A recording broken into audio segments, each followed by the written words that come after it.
2871 The Prince and the Pauper. A lonesome mountain was looming over a vast mountain chain, cutting the sky with its jagged edges.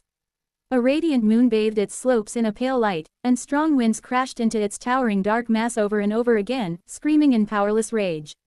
At the highest point of the mountain, a vast expanse of flat rock was covered with snow. Countless bones were buried under its cold veil, and although there were no footprints marring the pristine white expanse, a lone figure stood in the center of the ancient killing field.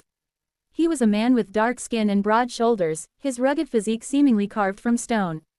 His disheveled black hair was covered in snow, and his beard was brimming with ice. The man was holding an imposing great bow in his hand, a scattering of siege arrows thrust into the snow around him like a palisade, or like a forest of tombstones rising from graveyard soil. The man had once been Saint Dar of the Maharana clan. Now, he was the vessel of Mordred of Nowhere, the king of nothing. The entirety of the Black Mountains was reflected in his all-seeing eyes. Those mountains were drowning in the bloodshed and violence of a relentless war campaign. The defensive line of the human domain stretched from east to west, serving as a barrier between the heartland of the Dream Realm to the south and the relatively untamed regions of the Northern Reach. It was composed of an interlocked chain of fortresses. The human strongholds occupied neighboring peaks, each capable of supporting two others with reinforcements and ranged fire. New layers of fortifications were being built as the old ones were destroyed, so even after breaking through several consecutive layers of the defensive line, Mordred still failed to destroy it. Of course, he could have bypassed the Black Mountains entirely. His ascended ability allowed him to connect his mirror domain to numerous reflections, and use each reflection as a door, that allowed his army an unprecedented degree of mobility, and positional warfare was all but useless against him. Or at least it was supposed to be, but not in this case. After all, this was not a war where one side lost once its soldiers were routed. This was a war that would only end when one side went extinct, and so, Mordred would have to kill all these soldiers eventually. So, he was actually benefiting from having an orderly, conventional war. Instead of invading the territory of the human domain in a blitz campaign, he moved slowly, meticulously securing his rear before advancing further. That way, the losses among his vessels were curbed, and he could thoroughly prepare against a future counteroffensive. So, the Black Mountains had turned into a bloodbath. He was besieging several peaks at the moment, as well as fighting for control over a number of important mountain passes and using one of the strongholds he had already conquered to devastate the two neighboring ones. The mountains were quaking, a cascade of avalanches rolling down to shroud the battlefields in frigid clouds of snow. Blood was streaming down the slopes of deep gorges, painting the mountains red. The sheer ferocity of the immense battlefront was so broad and daunting that it could hardly be conceived. On one side, the best warriors of humanity fought side by side under the banner of their new master, the eldest supreme, Astarion. Saints, masters, and awakened were all beholden to the same hex and united by the same resolve to resist the enemy. There were hundreds of thousands of them, all hardened by the wars of the past and armed by potent arsenals of echoes and memories. On the other side was Mordred. He alone fought against the collective might of humanity, pushing humanity back. The forces were about equally split, for now. In truth, the human domain was weakened by the internal strife between those few still loyal to the immortal flame and those who had already been enthralled by the Dreamspawn. Once the last faithful warriors were bewitched or eliminated, that strife would become a thing of the past, replaced by unnatural unity. Then, the power of humanity would take a qualitative leap, and Mordred would miss the days when all he had to contend against were all the warriors of humanity and nothing more. Standing atop the towering black peak, Mordred inhaled deeply and pulled an arrow out of the snow. Knocking it on the string of his fearsome great bow, he raised it to the sky and pulled with all the might of his stolen transcendent body. When he released the string, a small hurricane rose to send the slaying arrow off. Somewhere far away, a chain of ships was blocking the vast expanse of the River of Tears. An army that was only marginally inferior to the one guarding the Black Mountains was scattered across the thousands of armored and enchanted vessels, somberly waiting for the enemy to reveal itself. Far below the surface of the water, an uncanny creature was slowly slithering across the bottom of the river. It was a gargantuan, ghastly being with a long pale body and dozens of flexible limbs, each ending in an appalling human-like hand. Several fins trailed behind it like translucent sails, and at the end of its long neck, a giant mask carved in the image of a human face was covering its own appalling visage. The eerie beast hid in the deep water, looking at the bottoms of the ships far above. All around it, smaller abominations rose from the silt, ready to launch an attack. That was Mordred, as well. Far north, an ascended warrior was leaning on the rocks at the lip of a smoldering caldera, hidden in the clouds of billowing smoke. In front of him, on the horizon, Ravenheart sprawled under the ashen sky. He was Mordred, too. On the opposite side of the dream realm, a ferryman was ending his shift, wiping the sweat off his brow as the reflection of the castle rippled on the surface of the mirror lake. He was another vessel of Mordred's, of course. Millions of his incarnations were scattered across the dream realm, fighting the war against the human domain on multiple fronts while spying on all the citadels of humanity. His consciousness was like a vast ocean, split between the numerous vessels, each shard of his soul that animated them fighting for supremacy in the broken and fragmented expanse of his shattered self. It was only Mordred's will that kept his consciousness together like glue. Without it, he would have long splintered into numerous independent beings, each possessing only a fraction of his power and identity. By exerting his authority on his numerous incarnations to force them into the shape of an individual, he was making them a domain. That was why, to him, it was important to have at least a symbolic representation of his true self. The very first of his vessels, the body that the nightmare spell had created for him in the image of his original mortal shell, was lounging in the ebony tower, far removed from the bloodshed and strife of the war against the human domain. He was studying the twisting runes carved into the walls of the ancient pagoda by the demon of destiny, grimacing from the pressure they exerted on his mind. Then, however, a subtle shift forced him to look up and raise his eyebrows. Stepping into a reflection, he moved to the uppermost floor of the ebony tower and watched as 3 women stepped out of the stone arch, bringing with them the smell of smoke, blood, and defeat. One of the women was hollow, while the other 2. Well. One was a blind witch, while the other was the Princess of Shadows. What splendid guests! Mordred remained silent for a few moments, then asked in a pleasant tone. What took you so long? He stared at Song of the Fallen, expecting an answer. She was truly a pitiful sight, covered in blood and barely clothed, her red tunic, no, had it been white once, torn in more places than he could count. Oh, no, I'll have to wipe the floor. Being a one-man kingdom had its pluses, but made it so that he had no attendants or servants. Rather, Mordred was both the king and the servant, both the person who wore the crown and the person who polished the crown, as well as wiped the floor for the king wearing it to tread upon. Song of the Fallen faced him and opened her mouth, as if wanting to say something. However, instead, she simply swayed and toppled to the floor, unconscious. She had passed out. Taken aback, Mordred lingered for a few moments, and then turned to the young woman who was looking at him with wary eyes. He smiled. Oh, my, dare I say, I've never made a young lady faint from simply looking at me. Mordred sighed. Should I be flattered or concerned, I wonder. 2872 Royal Hostage. Looking at the 3 women in front of him, Mordred pondered what to do. One was hollow, one was unconscious, and the last one wore the mark of the Lord of Shadows. More than that, as far as he was aware, she was somewhat of a personal protégé for that terrifying man. Which meant that he could not make her a vessel without risking it all in a soul duel against another supreme.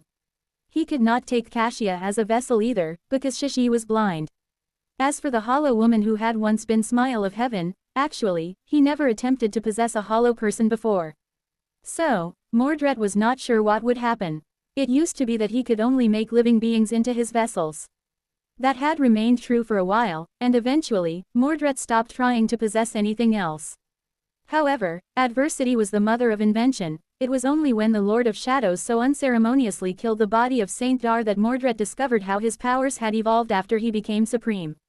Not wishing to lose a valuable transcendent vessel, Mordred tried to maintain control of it even as it was bleeding out.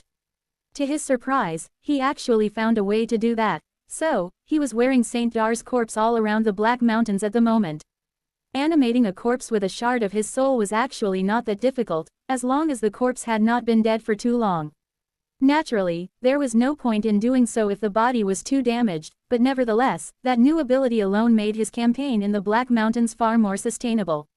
Not only were his vessels harder to destroy now, but he could also possess the fallen soldiers of the enemy. He did not even need to fight a soul duel to take them, which was a pleasant change of pace. So, Mordred had a reasonable suspicion that taking the body of a hollow was within his power, as well. It was just that he didn't want to. His vessels inherited their powers from the souls of the original inhabitants. It was by creating a reflection of the original soul that Mordred could make use of the vessel's aspect and steal its memories. Smile of Heaven had lost her soul decades ago, though, so all he would be receiving was one more ascended body. And he had enough of those to risk earning Changing Star's wrath. What to do, what to do? Mordred smiled. His instinct was telling him to eradicate Song of the Fallen immediately, but then again, Mordred was not a beast incapable of acting against his instinct. He was quite good at keeping his natural inclinations at bay, in fact. So, even if he was wary of the blind witch, he contemplated whether she could be useful to him if kept alive. The answer was, yes. Life really is full of surprises. Life was nothing but unpredictable, indeed. Actually, Mordred only had a very vague idea of what life was, and how one was supposed to live it. That was because, being incapable of feeling regret, he was not prone to introspection or, ironically enough, any kind of self-reflection either. But if he were to look back upon his life and ponder its meaning, Mordred would have to admit that he had spent most of his unmoored adrift, searching for a sense of belonging that he was not destined to find. The memories of his early childhood were vague at best. He barely remembered his mother, and his father. Even as a small child, Mordred had known that his father did not like him much. He had been a quiet and withdrawn kid, failing to speak his first words until he turned 4. At that time, he wanted to impress King Anvil and earn his affection, but before he could even try, the king handed him off to the Dreamspawn. That probably caused little Mordred a whole lot of anguish, even if the current Mordred was incapable of relating to those feelings. Astarion, meanwhile, was dangerous. Mordred remembered being scared of the odd man and his friendly smiles, knowing that his warm golden eyes hid the cold callousness of a ruthless predator. But Astarion was too strong, too confident, and too charming. So, it was no surprise that the forsaken little prince of the great clan Valor, who desperately needed to find a sense of security, eventually latched onto him as he would to a lifeline. Mordred had silenced the inner voice that told him to be wary of his guardian, choosing instead to see him as some sort of surrogate father. In the end, he spent twice as many years with the Dreamspawn as he had with the King of Swords. Astarion was not cruel, but he was not kind either. Instead, he was mostly indifferent, treating the hostage prince with a shallow kind of care. Still, for a while, Mordred thought that this was his life, and everything was going how it was meant to be. And then, Astarion discarded him with the same kind of easygoing indifference Mordred knew all too well. As it turned out, all that the Dreamspawn had needed from him was to awaken his divine lineage. After that, Mordred was of no more use to him, and so, he sent Mordred away. At the time, Mordred had already shattered into 7 fragments because of his flaw, so he was not quite capable of feeling regretful about parting ways with his heartless guardian. But that did not mean that he wasn't affected. On the contrary, he was quite bitter and hurt. It was a time painted in hues of darkness, and on the other side of it, Mordred emerged as the Creatu Ge he was now, an amalgamation of 6 parts of a once whole person, carrying the burden of the useless 7th. But, at the same time, he remembered feeling relieved. 2873 Outcast Prince.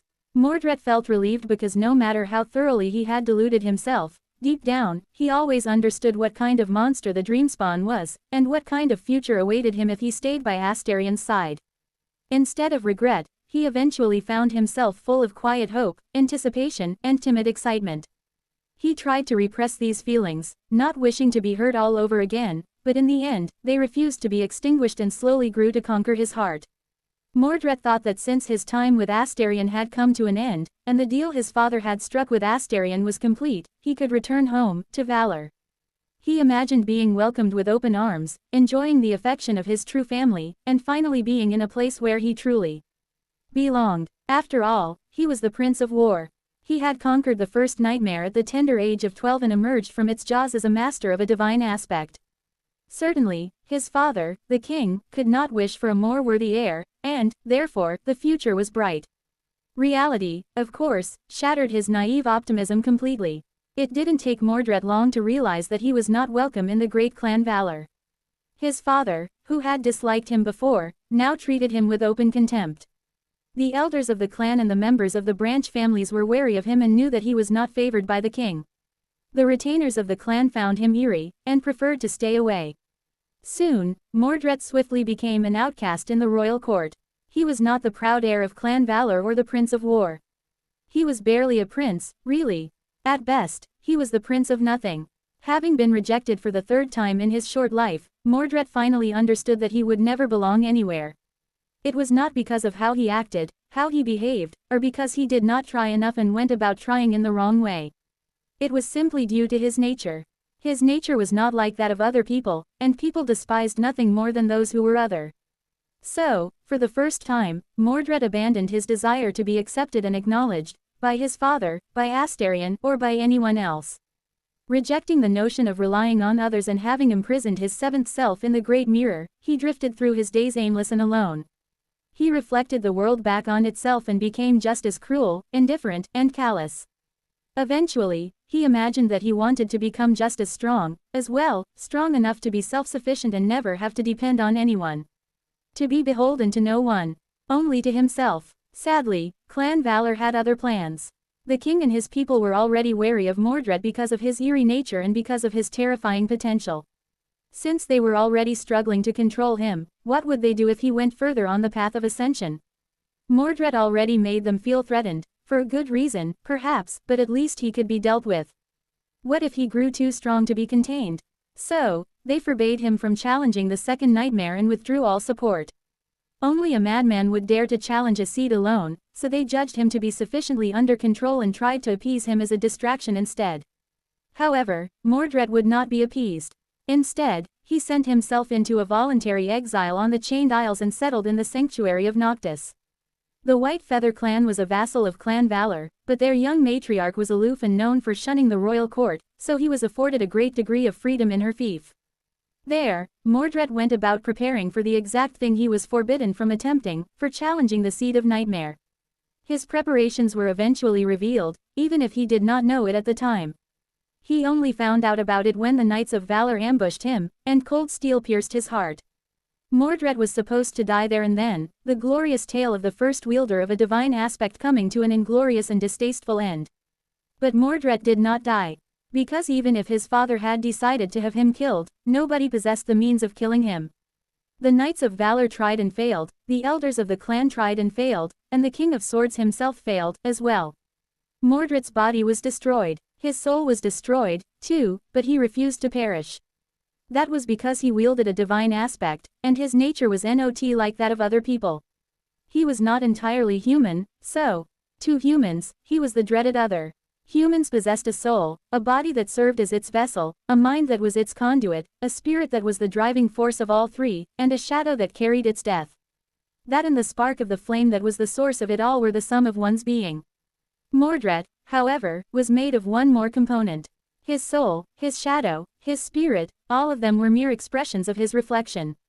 In fact, he was first and foremost a reflection of a human, but a reflection nevertheless. It was his true self, his reflection, that entered a living being's soul to destroy it and took control of the being's body. That was why soul duels were so perilous for Mordred. They were the only time when the true core of his being entered a plane where anyone could wound or destroy it, and he was therefore as mortal as everyone else. But back then, Clan Valor did not know it yet. So even when his father had his body and soul destroyed, the reflection remained. Even the King of Swords did not possess a blade capable of vanquishing the others, at least he did not in that distant past. He was quite adept at runic sorcery, though, so he managed to build a prison for his son, whom he had failed to kill. That was how Mordred ended up being invited for a prolonged stay in the Night Temple. 2874 Success and Failure. Chained in the mirror cage, utterly alone and powerless, Mordred spent a long time thinking about his senseless life, all the people who had betrayed and abandoned him, the birthright that he had been denied, and the precious things that had been taken from him. And slowly but surely, he was consumed by hatred. Or rather, he allowed hatred to consume him. Mordred was full of bitterness, anger, and unbearable resentment, of course. Naturally, he wished to avenge himself on the Clan Valor, and on his heartless father, most of all. But in truth, the hatred Mordred felt was not that overwhelming, at least not at first. It was just that he was tired of being aimless. So, he decided to make vengeance his goal. The fact that walking the path of wrathful retribution was a sober and conscious decision on his part did not mean that he wasn't earnest in his devotion to it, though. Sealed in the darkness, Mordred made a choice. He chose to surrender himself to hatred and made it the axis of his existence. He forged his own destiny out of the dark desire to see those who slighted him ruined and gone. That was how he endured his long imprisonment. Day after day, he waited and contemplated how he would destroy the great clan Valor and take his father's life. There was a lot to consider. His father was supreme, after all, which meant that he might as well have been a god. Rebelling against gods was a daring vocation. Mordred waited, and waited, and waited. He was nothing if not patient, and eventually, his patience paid off. 6 long, tortuous years later, Mordred walked out of the Night Temple covered in blood. He left behind the aimless youth he used to be and embraced the murderous, wicked man he had become. That was how the Prince of Nothing was born. Now, nearly a decade later, Mordred had reached incredible heights. He seemingly achieved all his daring goals, as well. Clan Valor was no more. His father, the King of Swords, was dead.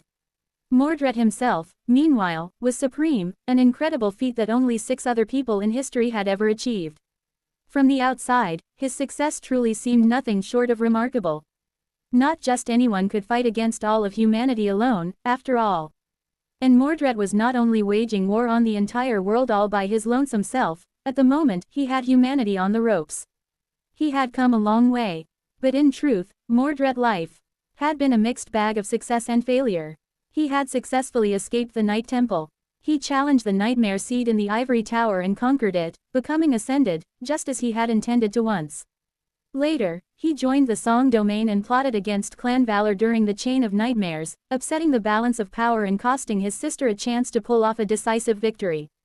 Matic of Valor and an army of retainers perished in Antarctica, while Mordred himself challenged the Third Nightmare and returned transcendent from the tomb of Ariel. During the Domain War, he decimated the House of Night and invaded the Sword Domain, single-handedly opening the second front of the war and costing the King of Swords both the loyalty of his daughter and the great boon of ruling Bastion. These losses robbed Anvil of strength in the final battle against Ki Song, and ultimately resulted in his death at the hands of the King of Shadows. However, Mordred had failed in his ultimate goal, taking the life of his father with his own 2 hands. Stalled in Bastion by Morgan and her merry band of government saints, he missed the chance to cut the King of Swords down. Instead, it was the Lord of Shadows who had delivered the last strike. And therein lay the problem. After the death of the king and the collapse of Clan Valor, Mordred found himself aimless once more.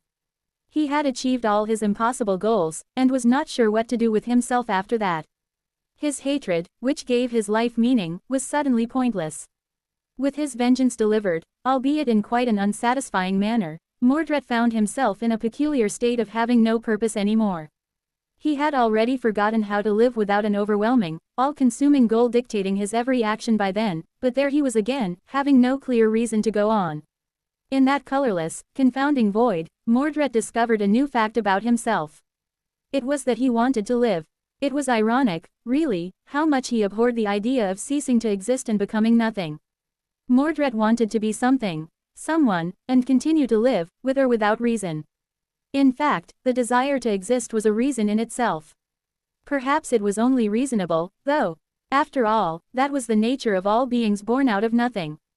They all yearned to be witnessed by the living and become something. The problem, of Co. Urs, was that Mordred already knew what was coming. With the sovereigns gone, the monster who had raised him would soon come back. And when Astarion escaped his seal, just like Mordred had once escaped his own, humanity was going to become its prey. Mordred knew the hunger and ambition of the Dreamspawn better than anyone, he knew what Astarion was capable of, as well. So, he abandoned the notion of finding some complicated meaning to survival and dedicated himself to survival for survival's sake, no different from a beast. In order to survive, Mordred needed to achieve 2 things. He had to retrieve his flaw from the Great Mirror, so that Astarion did not get his hands on the wretched thing. And he had to become supreme. The latter especially seemed like an insurmountable obstacle. Mordred had the example of Changing Star and the Lord of Shadows in front of him, and yet, he was not sure how to go about becoming a supreme. Eventually, though, Mordred achieved both of those goals. But his problems were only beginning. 2875 The company you keep. Mordred had managed to become supreme, and without the guidance of the Nightmare spell, no less. The feat he accomplished on that day was perhaps his greatest triumph. But it was full of bittersweet irony, as well. He had endeavored to become strong enough to be self-sufficient and never have to depend on anyone, to be beholden to no one. So, Mordred reached the peak of power and built a domain that only encompassed one being, himself. However, what he had truly wanted once was to belong somewhere and be accepted by someone, to not be alone anymore. But he made himself into a king who belonged nowhere and ruled no one, whose only company was his own reflections. Mordred was not sure if that was funny or fitting. Perhaps it was both. One thing was certain, though, now that the crown finally rested on his head, he did not feel gratified or proud of his astonishing achievement. Instead, he only felt a sense of grim anticipation. Attaining supremacy was only the minimal requirement for being able to survive the return of the Dreamspawn. After all, it only gave him a fighting chance, nothing more. So, he dedicated himself to preparing for war. The human domain was strong. Ruled by two powerful supremes who had joined hands, both wielders of divine aspects, just like Mordred, it was confidently poised to meet the dire threats arrayed against it by the nightmare. But Mordred had no doubt that it would fall. The powers of the Dreamspawn were simply too perilous. It was not that he was particularly powerful, although he was powerful, no doubt, rather, it was that his aspect was too sinister. Astarion was devious and innately capable of turning one's strength against themselves, so the mighty human domain was nothing but a liability. Changing Star and the Lord of Shadows were too attached to their humanity, though. They were never going to shed the dead weight of mankind, even if that weight was pulling them under the water. If they did, they would have stood a good chance of defeating the Dreamspawn. But they were not going to, which meant that they would drown. Mordred, on the other hand, wasn't attached to anything except his own life. He had never truly been a member of the crew, so he refused to go down with the ship. He wanted to survive, no matter the costs. So, he retreated into the Hollow Mountains, into the nothingness that shrouded them like white mist. To some, the Hollow Mountains would seem like a useless and terrible domain. There was literally nothing there, except for terrifying creatures that had gotten lost in the fog. But to Mordred, this strange region of the Dream Realm seemed precious. Because to him, it was an impenetrable fortress that only he got to rule. The white mist that frightened most other people was like a fortress wall to Mordred, and once he was hidden behind it, not even the Dreamspawn would be able to easily invade his lands. Mordred, meanwhile, would be able to invade the lands controlled by Astarion with impunity. That was why he had struck a deal with Changing Star and the Lord of Shadows, claiming the Hollow Mountains as his own. Ruling them turned out quite different from what he had expected, though. The Hollow Mountains were a region of the Dream Realm in and of themselves. The jagged mountain chain was incredibly vast, so vast, in fact, as to be a realm of its own. And it had been, once, in an odd kind of way. Very few people knew that the Hollow Mountains were a scar left on the world by the fall of a void creature that the gods had slain in the ancient, primordial past. However, even those who knew did not really understand what it meant. In truth, that colossal void creature had not simply fallen on some mortal realm, causing its terrain to become jagged and drowned in nothingness. Rather, its death had left a scar on existence itself. So, the Hollow Mountains were both a realm and a part of countless different realms, serving as a bridge between them for those valiant or desperate enough to try crossing it. Maybe that was why it stretches across the Dream Realm, bordering so countless of its regions. In that sense, Mordred's strategy was a sound one. But he had underestimated just how bleak and dreary residing in the Hollow Mountains would be. He did not dare venture into the hollow interior of the mountains, where elemental darkness ruled. Utter darkness was the enemy of reflections, after all, and his powers were mostly useless there. Instead, he built an abode on one of the jagged peaks, away from the places where true horrors dwelled, and spent most of his time hunting nightmare creatures in the regions bordering the mountains to expand his army of vessels. The vessels themselves, meanwhile, did not reside in the white mist of nothingness. Instead, they resided in his personal mirror realm, where Mordred had built an entire city. The city was well developed and quite lively, even if it only had one citizen. The problem, however, was that when Mordred emerged from his inner domain, all he saw was nothing. Nothing as far as the eye could see, with no color, no sound, no sense, and no movement. No detail at all for him to appreciate. Only the white mist. There was no one around him, either, only his own vessels. Mordred had become the man he was today by reflecting the cruel ruthlessness of the world back on itself. But now, all he could reflect was himself. What kind of man did that make him, then? Ironically enough, Mordred had never been as alone as he was as a supreme, except for his years of imprisonment in the mirror cage. Faced with nothing and surrounded by nobody except himself was boring. It was quite insufferable, in fact. Hidden in the Hollow Mountains, Mordred continued to build his vessel army while spying on humanity. He knew what he had to do. But he just felt that it would be such a shame for humanity to be wiped out. A world where no one except himself existed would be so dull, after all. People were entertaining. He even contemplated if there was another way.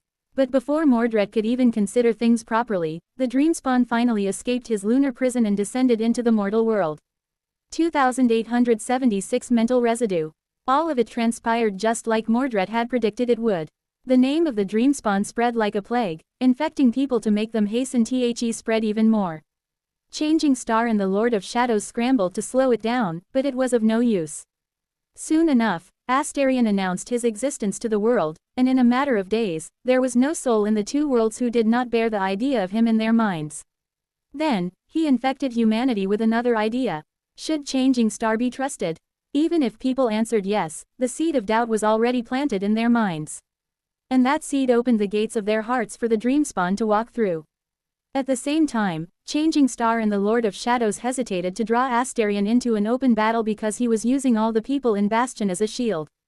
More and more humans fell under the Dreamspawn's hex, fueling his domain. And as his domain grew more powerful, Astarion grew more powerful as well. He was already more fearsome than he had ever been, and stronger with every day. Mordred waited, knowing that the time to observe and prepare was over. Now was the time to act. He wanted to live, so everyone else had to die. Finally, Mordred left the Hollow Mountains and descended upon Red Hill. There were numerous people living there, so he fought countless soul duels at the same time. From mundane people to the transcendent lord of the city, he took them all. It was strange, though. When a million incarnations of Mordred entered a million souls. He wasn't alone there. The souls of mundane people were too weak to offer him any resistance. They were dormant, after all, and therefore lacked awareness. It all ended in an instant. Those who were awakened or of a higher rank, though, had to be dealt with in a fight. Out there in the liminal space of the soul arena, Mordred could only wield the same weapons his enemies wielded. He could reflect their aspects and memories but nothing more. Still, he was a supreme. Dealing with the warriors of Red Hill did not pose much trouble. However, even while destroying their souls, Mordred could not shake off an eerie feeling. It was then that he noticed an odd anomaly. It seemed like there was also a third figure in the arena, a presence that could not be seen or felt, but kept whispering into the ears of the enthralled people. It could not be seen or heard, but it did reflect on the calm waters of numerous soul seas, like a vague figure painted onto the placid surface. And while Mordred was taking the bodies of these people as vessels, the ghostly whispers of that figure kept flowing into his ears, as well. Damn it, that was what Mordred had been afraid of, as well as the reason he had stayed away from Astarion as much as he could. Even if his mind was so vast that even he was struggling to keep it whole, as powerful and ferocious as the great swarm of his incarnations was, built into a fortress with impregnable walls, even if his soul was branded with the mark of the demon of destiny. He was still not entirely immune to Astarion's insidious powers. Conquering Red Hill exposed him to the Dreamspawn. He mostly resisted the thoughts and emotions that the appalling Supreme had tried to implant into his mind and HEAGT, but some residue still remained, like a layer of dust covering an immense mirror. It was not enough to sway Mordred, but it was enough to make him feel concerned. There was no stopping now, though. He was adamantly convinced that Astarion would become unstoppable once all of humanity became a part of his domain, so time was of the essence. Mordred had to destroy humanity before Astarion could devour it. And so, his war against the entire world began. Mordred took the Glass Hell, Godgrave, Moonriver Plains, the Chene Isles, and all the regions between them and the Black Mountains. He paralyzed the basin of the River of Tears and pushed the forces of the human domain south. In the process, he slaughtered quite a number of people. The death toll of Red Hill was the highest by far, but the casualties among the awakened warriors of the human domain were not minor either. With every death, Mordred felt the world becoming a little duller. He was not enjoying the war he had to fight at all. But what could he do? It had to be fought, and it had to be won. Otherwise, it would be his death that made the world less entertaining. So, he persisted. He attempted to fight a few soul duels as he could in the process, not wishing to let Astarion's claws sink deeper into his mind. But no matter how hard Mordred tried, some degree of contamination was inevitable. He had to conquer more vessels to stem attrition of his army, and even if he did not engage in soul duels, merely being close to the thralls of the Dreamspawn made his condition a little worse. And he had to meet Astarion face to face at times, as well, like during the battle for the Lake of Tears. Every time they clashed, Mordred's mind became a little more contaminated. Slowly and gradually, that was how he was losing himself to the powers of the Dreamspawn. And wouldn't you know it? The solution delivered itself to his steps all of its own. Looking down at the unconscious form of Song of the Fallen, Mordred chuckled. Here was the only woman in existence who could erase Astarion's hex from a person's mind. So, he had a use for her, after all. Looking at the Princess of Shadows, Mordred smiled. You know what, I decided not to kill you, after all. No need to thank me. The young woman stared at him silently for a moment. That is great, very gracious of you, but, she paused, then asked in an exasperated tone. Who the hell are you, mister? Where the hell are we? What the hell is happening? Mordred laughed. Me, oh, I am just a nobody.